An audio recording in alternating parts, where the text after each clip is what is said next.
All right, GM everyone. We got Prof Werder here, rocking the noggles. We're going to do a quick little show. We're going to talk about flamingos. We're going to talk about IRL stuff. We're going to get into it right after this.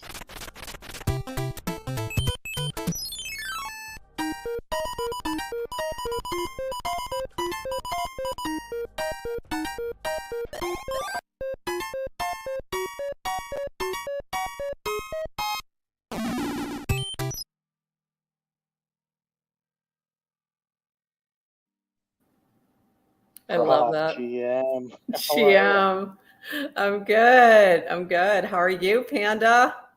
you? Lil Hanging in there, Panda, having sorry. fun. We got, we got a little bit more time left, waiting on the Lil Nounders to see what they're going to do. Yeah, Um, it's going to be but yeah, tight, but I hope. it's definitely very tight, but really appreciate you coming in clutch with Yeah. the 8 votes today and the reason.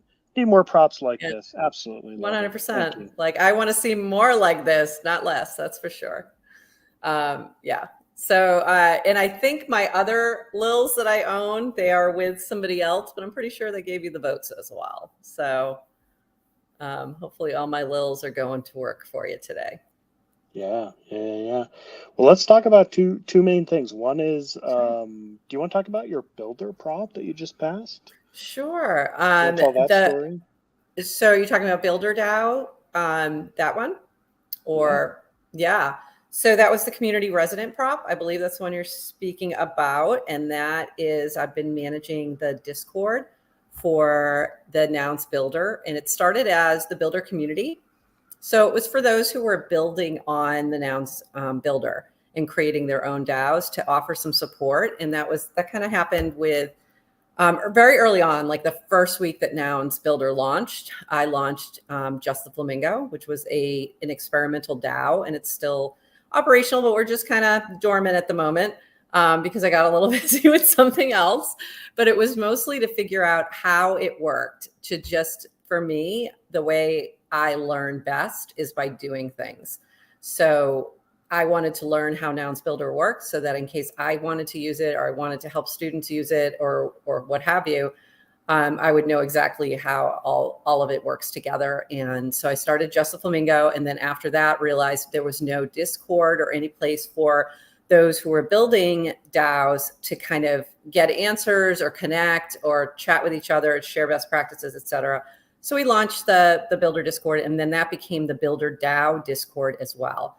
So I've been managing that since November, and then it just took a while to finally get a prop together for it. So this was a retroactive prop mostly, plus March, and to cover kind of all the work I had put into what I've been doing for the community. So that's that. And then I had also launched a Spaces show on TNS on the Noun Square on Fridays. It started as Just Dow It.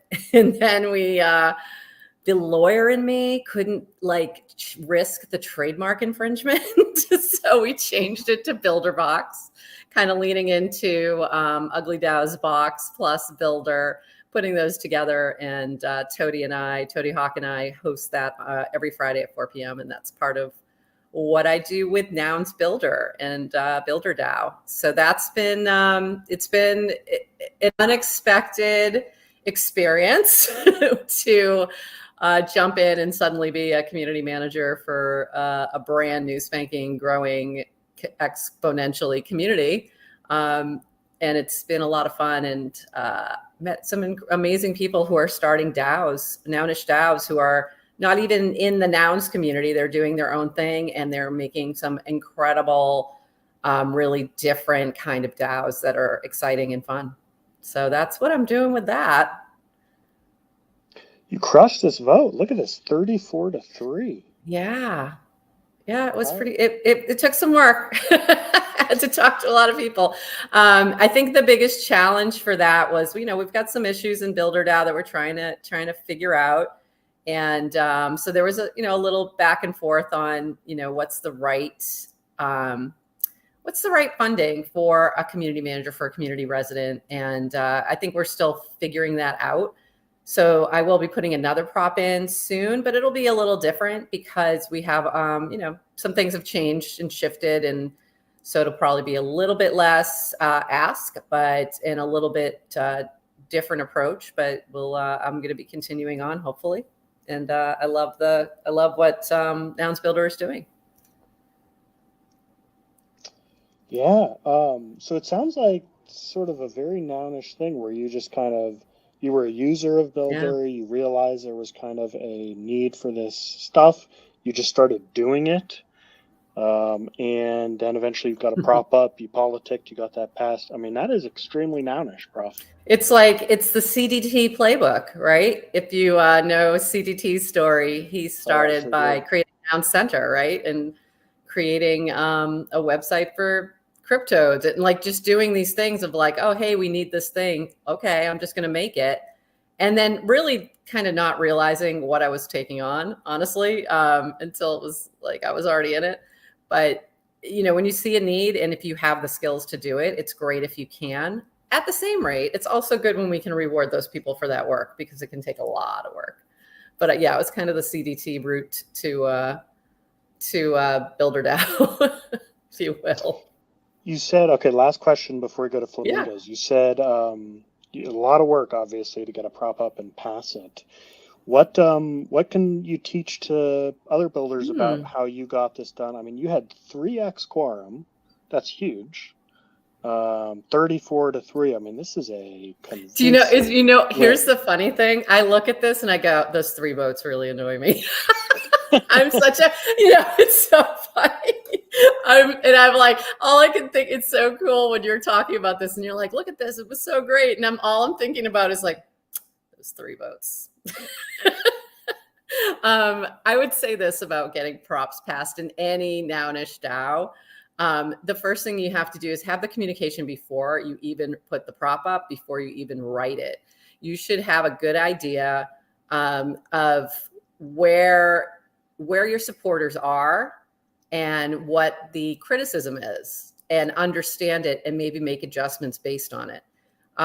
I have a lot of people who come to me to ask about props like daily. So I'm chatting with multiple people right now who are trying to get props up.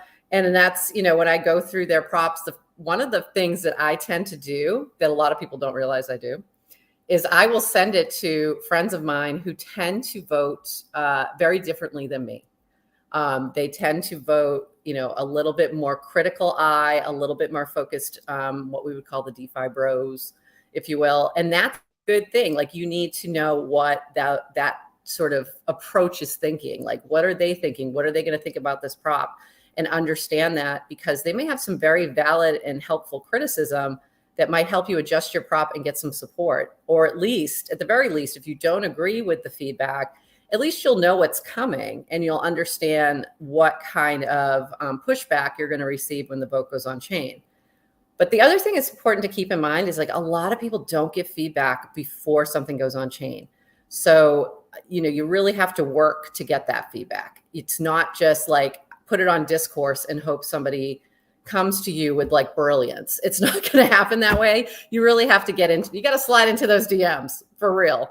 Like, you really have to, even people that, you might be very close with, everybody's busy. So they still might need a push to be like, hey, can you please give this a look?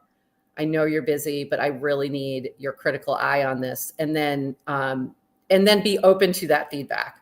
Like, if feedback comes to me that's negative or maybe something I don't want to hear, if it's about the proposal and it's based in like reality and, like what, things that are logical and on all of that, and it's about the proposal, I am going to be so open to it and make changes based on it. I adjusted this proposal multiple times because of multiple different points of feedback in terms of the whole ask, in terms of everything. To really make sure that I was incorporating all the different feedback, all the different criticism, and taking into account people's feelings who are members of the DAO, because these aren't transactional situations. You're going to see these people again every day, forever. So you might as well make sure you're going to get along with each other, even if the proposal doesn't pass, or if it does pass and you're on opposite sides. So it's important to make sure that the relationships don't get injured by the proposal. And I do think that like proposal processes can be very challenging in that way, for sure. And I don't know if I answered your question, but I hope I did. That's all great. Yeah. And when you go to actually campaign, when your prop is up and you go to campaign, knowing where your supporters are and where your no votes might be is really important too. And creating some kind of spreadsheet. Like I know from, my crew, and they're getting ready to put a prop up, we have a couple spreadsheets that we use. We have one for Lil Nouns and one for Nouns to kind of get an idea of like, okay, who do we think is going to support? Who might be a definite no? And then who's in the middle? Who are we not sure about? Like, let's make sure we get with them and answer questions.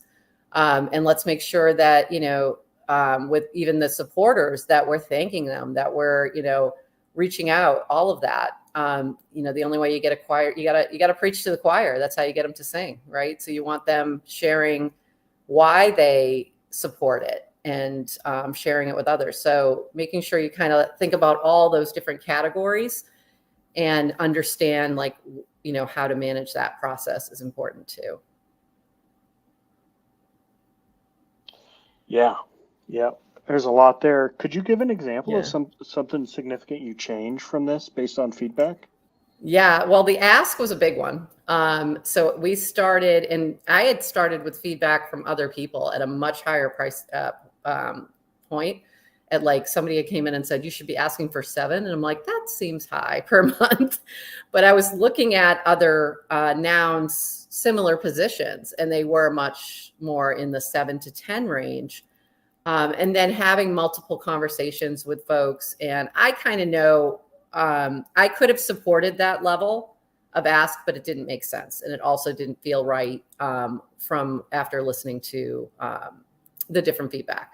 Meaning I could support the level based on the amount of work that I've done, but it doesn't mean that it's the right amount that the DAO wants to pay for something like this. So we've kind of found a middle ground that made a lot of sense. And then the other thing was thinking about how do we move forward. At first, the prop had a retroactive piece as well as a moving forward piece. And I was asked to really separate those two and kind of wait on that second part. And I, agreed with the feedback. I said, okay, that makes sense. It makes it a little cleaner and easier to understand. This is what we've done so far, but moving forward, we might want to adjust it a little bit or change the approach as to what is this community resident's position really going to do and be responsible for, and thinking about it as the position and not just me.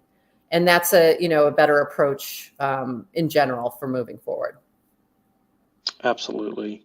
Could talk a lot more with you about this, but I know, we could go all day. Limited. We got to go to the flamingo. My favorite. Do you like the little noun flamingo or the big noun flamingo? I like them both. I have a Lil Noun flamingo. It was not I think it was my 3rd Lil Noun, but it was the best story of me acquiring that one. That'll be my forever Lil. I don't care what happens to Lils. That'll be with me forever. I'm just telling you right now. It was funny because it was probably my highest paid Lil as well.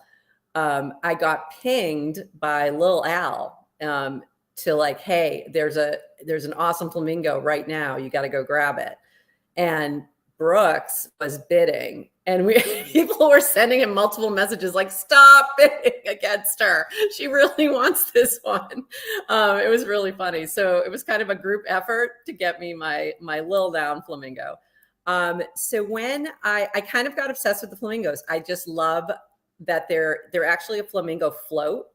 It's not a flamingo, the bird. And a lot of people don't realize it. But if you think about it, you get it. You figure it out, right? If you look at this now, do you see it?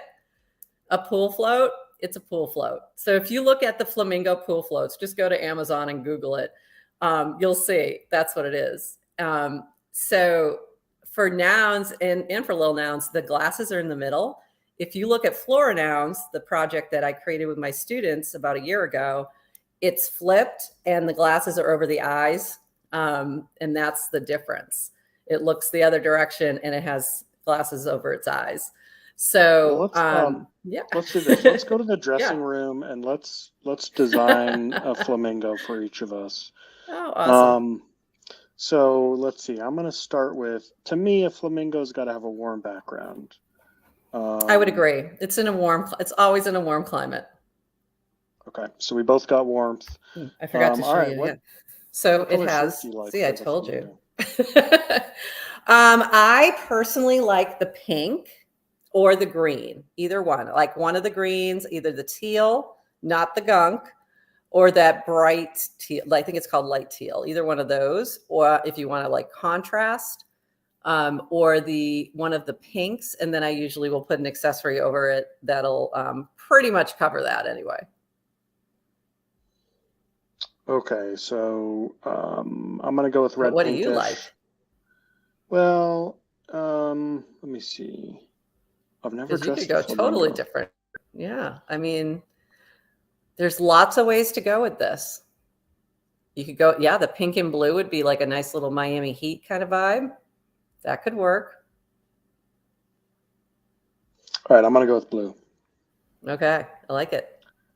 All right, now accessory. We gotta accessorize. What do you like? You got to accessorize. The flamingos absolutely need accessories. So the first flamingo has a Mars accessory. It's the very first one. It's owned by the Nounders. It was $270. Not Mars. Is it? Yeah, it's the man in the moon Marsy one, I think. Not a fan. Not a fan of that. So I like, he just went by it and I missed it. If you scroll up, there is a gradient, a pink, I think it's called pink gradient accessory. That is my favorite on the flamingos. This one? Not that one. It's the one that's pink and purple. It's back towards the sunset one. There you go. That one. Trying to remember the name. I think it's pink. Yeah, that's the one. That is my favorite accessory on the flamingos. Oh, you're gonna cover up the shirt anyway. Yeah, exactly. Yeah. Yeah, 100%. And there's two or three, might be three now, with that accessory in the collection. Isn't that funny? 276, which is my favorite flamingo, is owned by Mr. Poap himself, and it has that accessory. Ooh, I love the shrimp one. What about the shrimp? Yeah, shrimp is a good option. Doesn't the shrimp give them the pink color? Yes, exactly. Shrimp is a great option for the accessory. It's perfect. All right, I'm going with the shrimp. Here we go. I love it. Noggles. Noggles. Big decision right here. I like the pink and purple. Again, oh, yeah. I'm pretty into the aesthetics. The Lil Nouns one is the blue and green for the colors of the school. There you go. So you just basically, that's a recreation of my Lil Noun flamingo. Pretty much. Oh, your first one? Yeah. Awesome. Yep. I think I'm going to need, let me see. Yeah, you can go a little different. You should, I don't know, maybe leaning into the blues, the purple, maybe a sunset one. A lot of different ways you could go here. Hip rose, always good on a flamingo. I'm a huge hip rose fan. I just wonder if it's too much pink. It's a lot of pink. You do get a little bit of invisible noggle going on. Looks nice. Yeah. Looks nice, but doesn't quite stand out enough. I'm gonna go with the yellow orange. Yellow orange is nice. Got a little sunset vibe going. Love it. There we are. Love it. There we are. Oh, they're so cute. I just don't know. I mean, how could you not love them? The flamingos are the best. I don't know. Now, is it confirmed that it's based on the pool float? Or is that just I'm pretty sure. Like, it looks like the pool float. I bet. I haven't had a conversation with Grumplin on this, but it's a pool float. It's definitely a pool float. All right. Yep. I will confirm next time I see 41, which maybe it'll be next week. But I am 99.9% sure it's a pool float. I think I've said this before too in a chat in Noundry at one point, and it was confirmed, but it wasn't confirmed by Nounders. So I will do that. I'll get on it, Panda, for you. You're going to have to give us an update. I'll give you an official confirmation. Awesome. But it is. Well, thanks again. Thanks so much for coming on, Prof. Thanks for helping me do this. Thanks for your vote. We course. appreciate you. You have a great weekend. You too.